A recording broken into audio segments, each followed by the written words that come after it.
Bonjour et bienvenue, ici Johan Yanti. Dans cette vidéo, je vais vous parler d'une grosse erreur que font énormément de personnes qui créent du contenu. Une énorme erreur. Et ça se voit trop, et c'est gros, et ça vous pourrit, ça fait fuir vos prospects et vos clients. Cette erreur, c'est quoi? Vous savez, je suis tombé souvent sur des vidéos, et dès le début de la vidéo, soit la personne me dit laisse un like, partage, je suis génial, je suis le plus beau, je suis ceci, cela, j'ai fait ceci. Et on se dit, mais c'est quoi en fait ce que tu m'apportes là? Je suis venu pour voir un contenu, pas pour que tu me dises d'entrée qu'on se connaît pas et que tu veux déjà conclure avec moi. C'est exactement comme la séduction, c'est comme si vous rencontrez quelqu'un et tout de suite vous dites on baise, comme ça. Peut-être que une fois sur 100 ça va peut-être marcher, je sais pas, mais dans la création de contenu, ben voilà, je suis pas sûr que ça marche très bien que des inconnus tombent sur votre contenu et d'entrée vous êtes en train de lui balancer ce qu'on appelle des call to action, des appels à l'action à la figure. Pour moi, c'est une énorme erreur.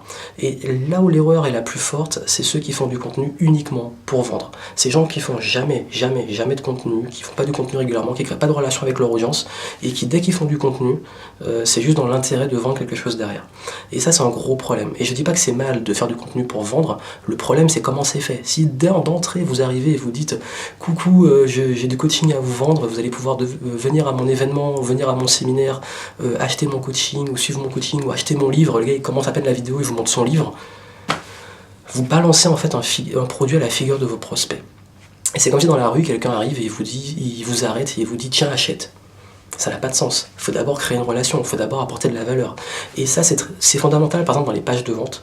Une page de vente, on parle du produit que à la fin. On ne parle jamais du produit au début.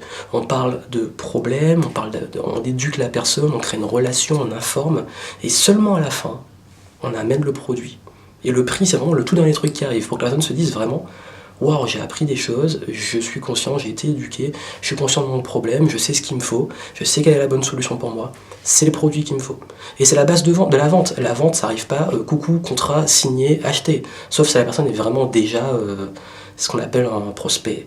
C'est même plus chaud là, c'est brûlant, qui sait qu'il veut acheter tout de suite, ça on le connaît tout de suite, mais la plupart des personnes, la plupart de vos prospects, ils n'arrivent pas en disant « Je veux acheter tout de suite », ils veulent être informés avant.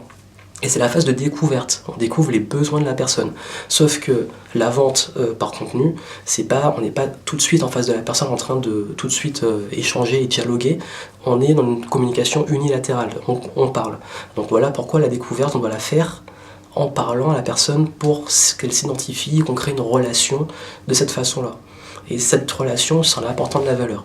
Donc quel que soit ce que vous voulez vendre avec votre contenu, ou quel que soit l'appel à l'action que vous voulez que les gens fassent avec votre contenu, faites-le seulement à la fin.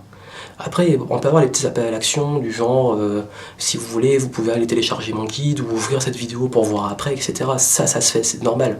Mais je parle vraiment des gros appels à l'action où c'est la finalité de votre contenu en fait. Si la finalité, c'est un like, un partage, une inscription, une vente, il vaut mieux d'abord créer une relation avec. Et vous aurez des gens beaucoup plus qualifiés parce que les gens seront allés au bout de votre contenu, ils auraient bien consulté, ils auront pris le temps et ils se disent oui, c'est avec lui que je veux travailler et je veux aller plus loin. Donc ça, c'est très important. Ne faites pas cette erreur de balancer vos produits, vos services, vos offres, de tout ce que vous voulez que vos viewers ou vos lecteurs fassent. Faites-le à la fin. Créer une relation, soyez intelligent. C'est de l'intelligence sociale appliquée au marketing. Donc vraiment, ne faites pas cette erreur dans votre contenu. Même si vous, par exemple, vous faites une page de vente, ne parlez pas du produit. Structurez les choses comme il faut. Ça, c'est très important. Donc voilà, donc ça peut vous intéresser. Vous pouvez voir, je vous ai mis une vidéo, une formation entièrement gratuite, presque 1 heure de formation gratuite, dans laquelle je vous montre comment créer votre contenu, comment le structurer efficacement justement, comment faire des ventes avec du contenu, comment faire une stratégie de marketing de contenu, tout ça, ça peut vous aider. Vous avez le lien juste en dessous. Et vous pourrez aller plus loin pour comprendre les ficelles et les subtilités de la création de contenu. Donc je vous laisse sur ça et je vous dis à très vite.